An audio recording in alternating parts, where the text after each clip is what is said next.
Halo semua, di video kali ini saya akan membahas tentang cadangan devisa. Berdasarkan headline kontan di tanggal 10 Oktober 2022, itu sempat disinggung tentang cadangan devisa, di mana cadangan devisa dari banyak negara itu menurun dan kebanyakan memang dipakai untuk intervensi mata uangnya supaya tidak melemah. Nah, berdasarkan data Bank Indonesia, cadangan devisa September itu 130,8 miliar US dollar, turun dari 132,2 miliar bulan sebelumnya. Sebetulnya cadangan devisa itu apa sih? Apakah ini semacam uang tabungan pemerintah? Karena kan disebutnya pemerintah sedang intervensi supaya mata uangnya tidak jatuh. Nah, kenapa data cadangan devisa itu suka banyak dibahas ketika ada berita resesi global? Untuk lebih lengkapnya adalah sebagai berikut. Jadi menurut definisi Bank Indonesia, cadangan devisa adalah cadangan dalam mata uang asing yang dipelihara oleh bank sentral untuk memenuhi kewajiban keuangan karena adanya transaksi internasional atau reserve currency. Jadi uh, mata uang asing dipelihara bank sentral, kata kuncinya itu. Nah, apakah kalau dipelihara bank sentral artinya milik negara? Well, bisa dibilang 50-50. Nggak 100% iya, juga nggak 100% tidak. Kenapa? Karena pertama kita harus paham dulu. Cadangan devisa itu bisa datang dari hasil ekspor barang atau jasa. Ya, jadi kita misalnya ekspor batu bara, sawit, timah, ikan, udang, kayu, nikel, dan sebagainya.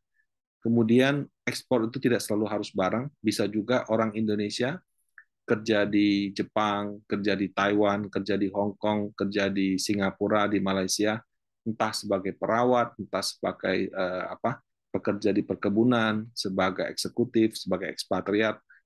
Kemudian mereka mengirim uang ke Indonesia.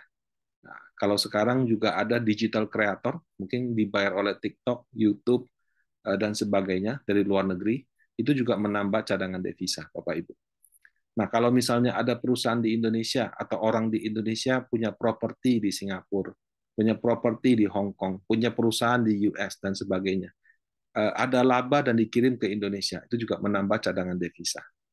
Nah, cadangan devisa juga bisa datang dari kegiatan turis ya, seperti kemarin ada balap motor di Mandalika, ada rapat G20 di Bali, kemudian sekarang penerbangan sudah mulai normal, banyak turis mulai masuk Indonesia gitu. Eh, Ketika pemerintah atau perusahaan swasta menerbitkan obligasi, mata uangnya US dollar, dan biasanya diterbitkannya di sistem keuangan di luar negeri, di Singapura, di Belanda gitu ya. Itu juga menambah cadangan devisa Indonesia. Hibah, bantuan juga menambah walaupun bobotnya biasanya sangat kecil. Jadi sumber yang membuat cadangan devisa bertambah itu bisa dari pemerintah, bisa dari swasta, bisa juga dari masyarakat. Sehingga kalau kita katakan itu uang negara, wah, tidak tidak 100% juga gitu, walaupun tidak berarti itu salah. Nah, devisa itu baru benar-benar menambah cadangan devisa kalau disimpan di sistem keuangan dalam negeri. Jadi sebelum ini ternyata ketika perusahaan batubara di Indonesia ekspor ke luar negeri itu tidak langsung menambah. Kenapa? Karena mungkin pertimbangan administrasi, pertimbangan uang yang mau diputar lagi di luar negeri dan segala macam. Ternyata waktu orang sudah ekspor batu bara itu disimpan di perusahaannya di luar negeri, nggak dikirim ke Indonesia. Nah, di zamannya Pak Jokowi dan Pak Luhut waktu itu akhirnya dibenahi dan diterbitlah peraturan PP nomor 1 tahun 2019, di mana hasil ekspor sumber daya alam itu wajib masuk ke sistem keuangan Indonesia. Jadi nggak cuma batu bara, beberapa yang lain juga diwajibkan begitu. Bahkan ditetapkan ada denda kalau lebih dari 3 bulan dia sudah terima pembayaran dan belum masuk, itu ada denda. Kalau kita berbicara peraturan ini, setahu saya juga ada beberapa perubahan-perubahannya. Jadi kan peraturan itu tidak selalu sama. Kadang-kadang diperbaharui, ditambahkan lagi jasa dan lain-lain. Jadi intinya memang di zamannya Pak Jokowi ini penerimaan dari ekspor itu sangat-sangat meningkat. Nah, kalau cadangan devisa bisa nambah, dia juga bisa berkurang. Dipakai seperti untuk impor BBM, ya, alat-alat berat yang kita pakai, kereta cepat seperti itu, teknologi ataupun produksi di Indonesia masih belum cukup di dalam negeri gitu, sehingga banyak yang kita impor. Kemudian kalau tadi terbitkan obligasi menambah cadangan devisa, bayar hutang jatuh tempo mengurangi cadangan devisa.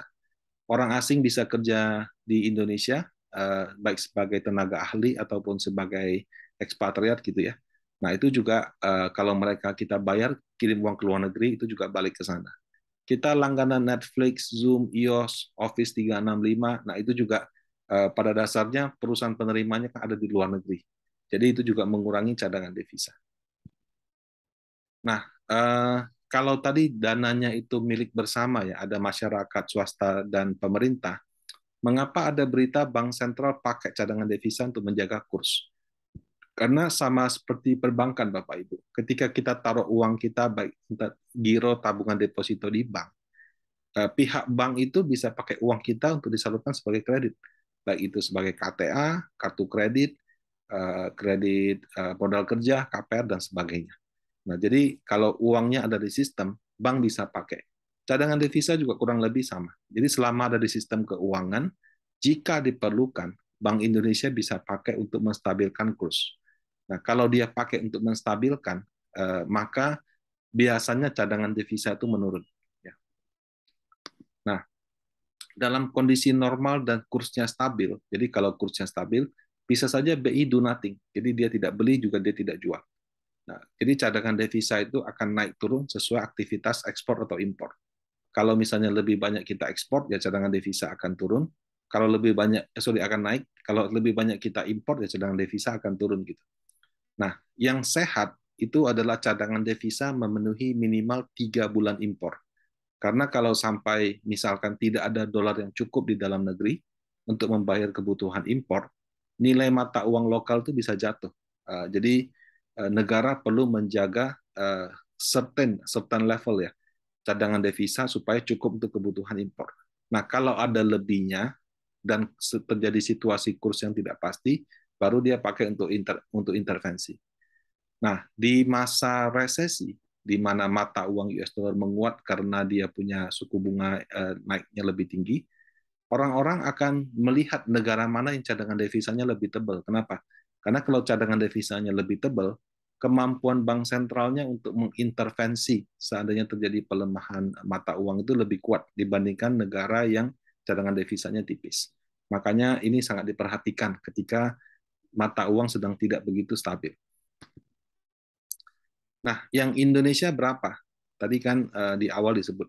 Di September ini 130, turun dari 132 di bulan Agustus.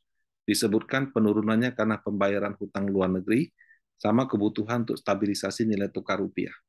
130 ini setara dengan 5,9 bulan impor, atau 5,7 bulan impor plus pembayaran hutang, di mana standar yang sehat itu hanya 3 bulan. Ya, jadi Indonesia itu kayak hampir 2 kali lipat daripada standar sehat yang ada. Nah, dengan cadangan devisa yang bagus dan kita masih surplus ekspor, perkiraan panen aset untuk kurs nilai tukar di 2022 adalah 14.700 sampai 15.200. Mudah-mudahan sampai akhir tahun level ini bisa tercapai. Demikian dari saya, semoga bermanfaat. Semoga Bapak Ibu dalam kondisi sehat selalu. Terima kasih.